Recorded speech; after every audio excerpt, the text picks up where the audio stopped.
Naimbag nga sa Pilipinas at kuyen dagiti kang runa na damdamag diti PTV Cordillera.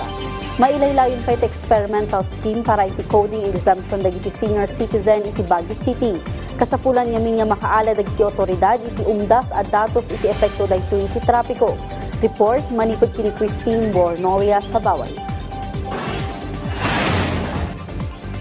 Naglapas kuman iti November 22, 2024 ti maikadwa arikos ti experimental scheme iti number coding exemption for senior citizens iti Baguio City. Gaputa kasapulan pa iti kanayuna na panagsukimat iti epekto ti number coding exemption, mailaylayon pa'y daytoy.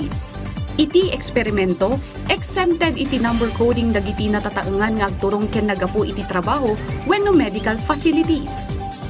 Initially, doon sa meeting namin na napag-agrihan na yung experimental traffic scheme will be extended. May additional data pa kami kasi na ginagather. Panggap ti Traffic Enforcement Unit akitaan pay no anya ti epekto ti traffic scheme iti ngumatngato a traffic congestion iti syudad. Iti datos ti TEU, dumandano ni ti 33 alugan dagiti natataengan ti inaldaw nga exempted gapo iti number coding exemption. Looking at all the data na nakita namin, probably we will be implementing yung modified na scheme na starting from 9 o'clock to 3 o'clock. Yun lang ang window na i-allow natin. Iti obserbasyon ti opisina, talaga aparikot ita iti syudad ti nailata trapiko nang runa no adadag iti dadakkel nga aktibidad. Doon kasi natin makikita kung nakatulong ba or lalo bang nakatraffic yung coding exemption na binigay natin as a leeway sa mga senior citizen. Maadaan pa'y iti pinalasaritaan para iti implementasyon ti traffic scheme. Christine Bornolia sa Baway para iti Pambansang TV, iti Baro, a Pilipinas. Kabayatan na kagiddan ti holiday season, aparikot manen iti syudad ti Baguio ti kaadu dagiti maururnong a basura. Ti General Services Office panggapdan nga agnayon iti trash bins kadagiti nalalatak a pagpasyaran. Agsubsubli ni Christine Bornolia sa Baway. Sangapulo at awan na park attendant ni Manang Charlie iti Burnham Park iti Baguio City. Iti obserbasyon na, kanayo na mapunpuno dagiti garbage bin iti nagduduma pasat ti parke. Adumat lang dagiti agkaiwara a basura iti aglawlaw ti parke.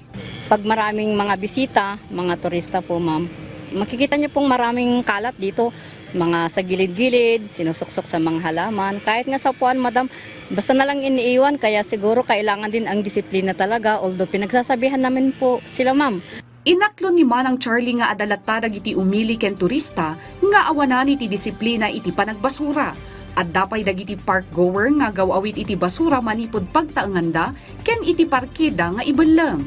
Yung mga kasama naming naghahakot ng basura ma'am, yun sinisegregate. Kasi kung minsan yung mga basura galing sa bahay yun po madam. O meron din kasi yung mga joggers o yung mga naglalakad lang. Kung minsan nakikita din kasi namin kaya pinagsasabihan namin na hintayin na lang yung schedule ng paghakot ng basura. Gapo karagitoy aparikot. Panggap ti General Services Office anayunan dagiti garbage bin karagiti nalalata kapag pasyaran iti syudad. Inaklon ti opisina, akurang dagiti pagbasuraan ng runa iti holiday season. Maganda yung ganyan. Ito, nabubulok, di nabubulok, recyclable. Subukan nating turuan yung mga nagbabasura.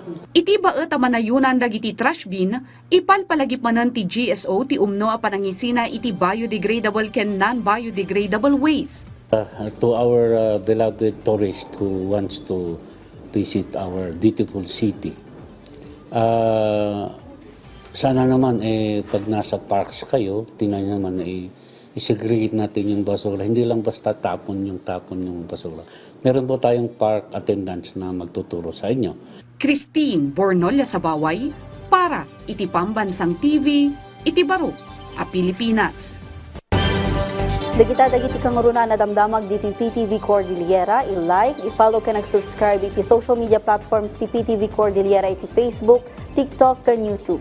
Para iti PTV balita ngayon sa probinsya, siya Ni Audrey Villena, na Impagналdaw.